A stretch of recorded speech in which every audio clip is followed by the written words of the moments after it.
Fritz Pollard Alliance breaks ranks from NFL ecosystem with statement on events in Minnesota like anyone else who is paying even the most cursory attention to national events.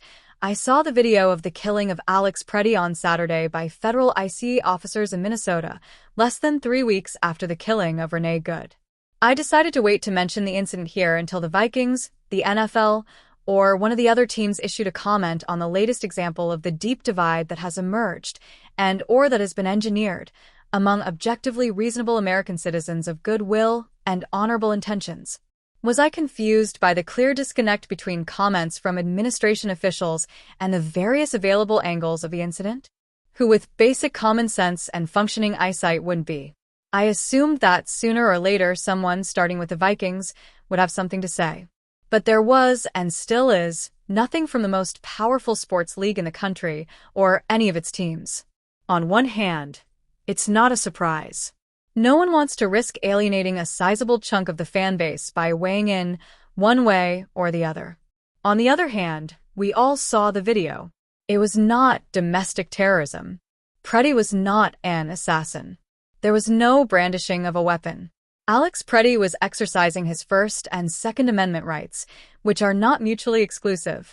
Those rights have been exercised countless other times by Americans from all aspects of the political spectrum. Rarely do they lose their lives while doing so. But I chose to focus on our mission, if for no reason other than to provide an important refuge for those who need a break from the stress and confusion of situations far more important than football. And I assumed, incorrectly, that the league, the Vikings, or one of the other teams would add their voice to the effort to inject some sanity into a situation that feels inherently insane.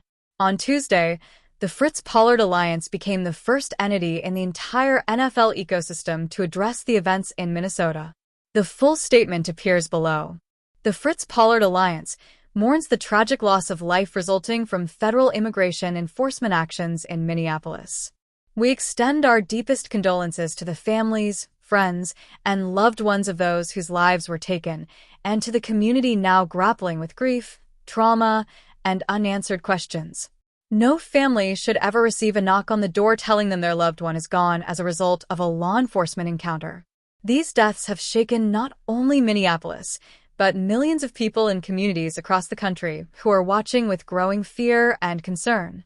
The Fritz Pollard Alliance calls for a full, transparent, and independent investigation into the circumstances surrounding these events. The public deserves clear answers, and families deserve the truth. Accountability is essential to restoring trust and ensuring that such tragedies are not repeated. Our organization has long stood for fairness, dignity, and the equal protection of all people. That commitment does not stop at the doors of sport. It extends to every community and every life. Public safety must never come at the expense of human rights or basic humanity. We urge federal, state, and local leaders to work together to de-escalate tensions, protect civil liberties, and rebuild trust between law enforcement and the communities they serve, starting with the removal of ICE forces until accountability measures are in place.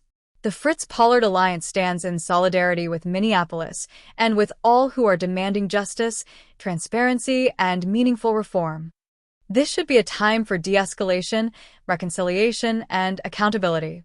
The Department of Homeland Security, based on the premature and factually incorrect declarations of its leader, should not be investigating the behavior of its employees. Those who have divided us and who aspire to keep us at odds with each other should stop, but they won't. And those of us who have different opinions on any of the various issues fueling the ongoing and deepening divide within our great nation should take a step back and realize that there are rich and powerful forces that want to keep us divided, presumably for, above all else, profit.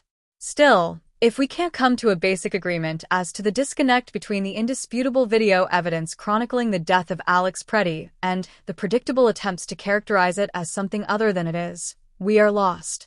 Our only hope is that those who have the ability and authority to properly shepherd the American flock toward a more promising tomorrow will also have the will to do so. When the silence breaks, there are moments when the absence of sound becomes its own kind of statement. In the days following the killing of Alex Pretti in Minnesota, less than 3 weeks after the death of Renee Good, the silence from the NFL ecosystem was deafening. No press release. No carefully lawyered quote. No acknowledgement from the Vikings, the league office, or any of the teams that so often remind us how deeply they care about community, unity, and values beyond the field. Anyone paying even cursory attention saw the video. Not once, but repeatedly from multiple angles, slowed down, zoomed in, parsed frame by a nation trying to reconcile what it was seeing with what it was being told. And what many of us felt, almost immediately, was a deep cognitive dissonance, a widening gap between official declarations and observable reality. Was it confusing? Of course it was. Only someone willfully blind could say otherwise. And yet, the expected voices, the powerful, polished institutions that dominate American culture and conversation, chose restraint, or avoidance, or calculation. Silence is safer than truth when the fan base is divided and the margins are thin. Football, after all, is supposed to be an escape. So the waiting began. Surely the Vikings would say something. Surely the league, which never hesitates to speak when it suits its interests, would acknowledge an incident unfolding in its own backyard.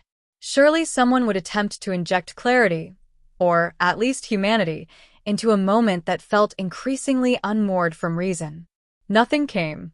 On one level, this was not surprising.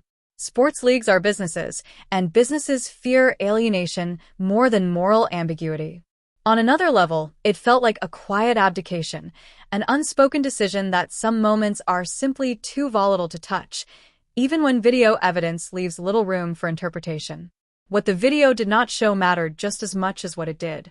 It did not show domestic terrorism. It did not show an assassin. It did not show a weapon being brandished. What it showed was a citizen exercising First and Second Amendment rights, rights that are often celebrated, defended, and mythologized in American life. Those rights are not supposed to be mutually exclusive. And, historically, they rarely end in death. Still, I tried to stay focused on the mission. Sports, at their best, offer refuge, an emotional breather from a world that feels increasingly chaotic and cruel. I assumed, wrongly, that others with greater reach and influence would step forward to say what needed to be said.